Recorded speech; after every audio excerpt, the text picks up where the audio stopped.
Gibbs Racing is in the middle of the biggest drama NASCAR has seen in years, and it just got a whole lot messier.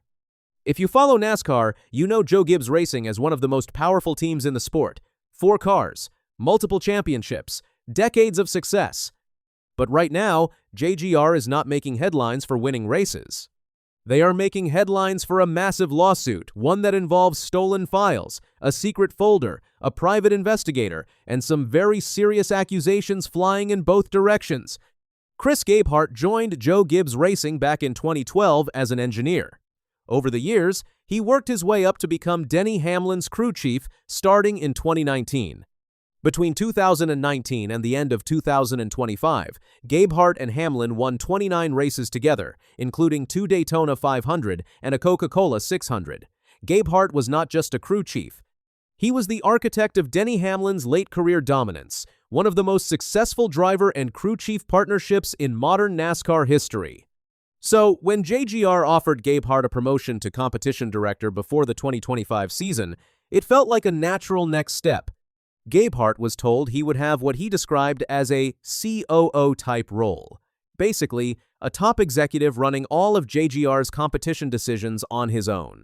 Almost immediately after stepping into that new role, Gabehart ran into a big issue, and that issue had everything to do with the number 54 car driven by Ty Gibbs.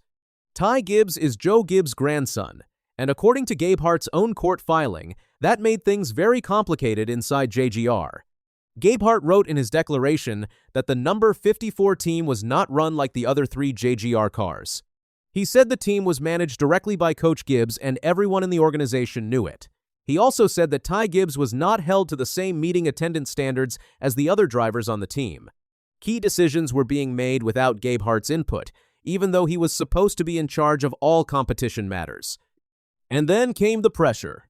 Gabehart said that early in the 2025 season, Gibbs repeatedly asked him to take over as crew chief for the number 54 car. Gabehart said no multiple times. He believed it was the wrong move and that it would hurt the team's long-term development. But eventually, he gave in.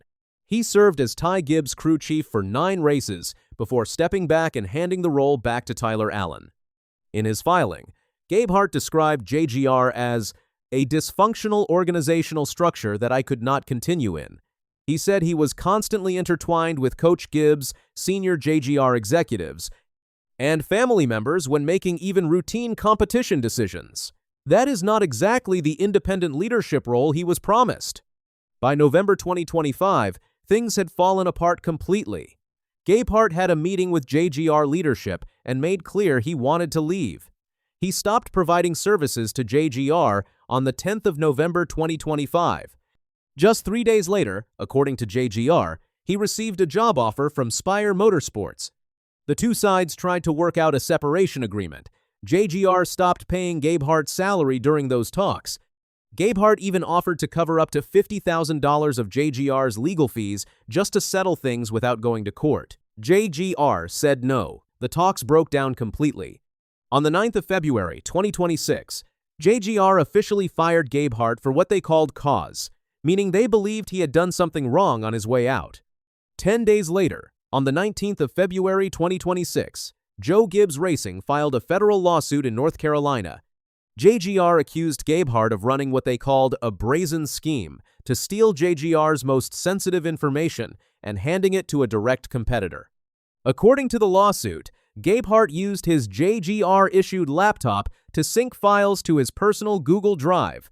He also took photos of his JGR computer screen using his personal cell phone on the 7th of November, 2025, just days before officially leaving. A forensic investigation found a folder on Gabehart's Google Drive labeled Spire, with a subfolder inside it called Past Setups. That folder contained 20 of JGR's race car setup files.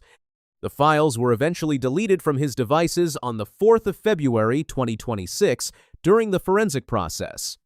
JGR is seeking over $8 million in damages. They want Gabehart to stop using any JGR information, return anything he still has, and be blocked from working for Spire in any role that overlaps with what he did at JGR. It came out in court filings that JGR had actually hired a private investigator to follow Gabehart after he left the team. The investigator, Ryan Simpson from Barefoot Private Investigations in North Carolina, tracked Gabehart and photographed him meeting with Spire co-owner Jeff Dickerson on the 2nd of December 2025. JGR used those photos in court, arguing the meeting was proof that Spire was recruiting Gabehart while he was still under contract. Jeff Dickerson had a very different reaction. In his own court filing, Dickerson said, "I was surprised and, quite frankly, disturbed to learn that a competitor in our industry had hired someone to follow its former employee around. In my 25 years of experience in this industry, I have never once heard of a team doing so." Dickerson also pointed out that he and Gabe Hart have been close friends since 2009, when he helped Gabe Hart land his very first job in NASCAR at Kyle Busch Motorsports. They had shared meals many times before, and Dickerson added that the lunch happened right next to a Toyota facility, so there was nothing secret about it. He said that despite JGR watching the meeting happen in real time, nobody from JGR ever called Dickerson to tell him Gabehart had a non-compete agreement in place. When Spire officially announced Gabehart as their new chief motorsports officer at the Daytona weekend in February, JGR immediately added Spire to the lawsuit. A federal judge allowed Gabehart to keep working at Spire but blocked him from performing duties similar to what he did at JGR. Gabehart then filed a 22-page declaration responding to everything. His core argument was simple. This lawsuit is not about protecting trade secrets. It is about punishing a former employee for daring to leave. He admitted he took photos of files and saved them in the Spire folder, but said these were files he had personally created or worked on, and that he never shared a single one with Spire or anyone else. He said JGR's own forensic expert examined his laptop, phone, and Google Drive, and found no evidence of any sharing. As for his role at Spire, Gabehart said it is completely different from what he did at JGR. He compared it to the difference between a football head coach and an offensive coordinator. His Spire role covers all of their motorsports programs at a high executive level, not just day-to-day NASCAR Cup Series competition. Just this past Friday night, JGR filed new documents before Monday's court hearing. The most explosive line from the filing, reported by Fox NASCAR's Bob Pockrass, it is undisputed that he took photos of his computer screen with his cell phone and saved more than 200 JGR proprietary files in a folder named Spire. This is sufficient to support a preliminary injunction as to Gabehart. Denny Hamlin himself filed a declaration alongside JGR. Think about what that means for a second. The man who won 29 races with Gabehart by his side is now standing in a courtroom filing against him. Hamlin called the information Gabehart allegedly took the crown jewels of JGR's racing operation. He wrote, "The materials Gabehart took, including car setups, simulation files, post-race analytics, tire management strategies, fuel mileage calculations, and pit crew performance data represent decades of JGR's research, development, and innovation specifically designed to optimize speed and win races." Hamlin went further, saying that leaking this data would cause major harm to the team. Sponsors SAIA and ZEP also filed declarations. Both companies said Spire reached out to them shortly after Gabehart was hired, which JGR sees as more evidence that their private business information may have been passed along. Spire's counter? They simply do not need JGR's information. Dickerson filed a statement pointing out that Spire already has a technical alliance with Hendrick Motorsports, the winningest team in NASCAR history, with 320 wins and 15 championships. Spire runs Chevrolet, not Toyota. Different car, different engine, different manufacturer. Dickerson even argued that JGR's data could actually hurt Spire because there is no way to validate outside information when your manufacturer controls everything. Dickerson also revealed a separate agreement that he says JGR never honored.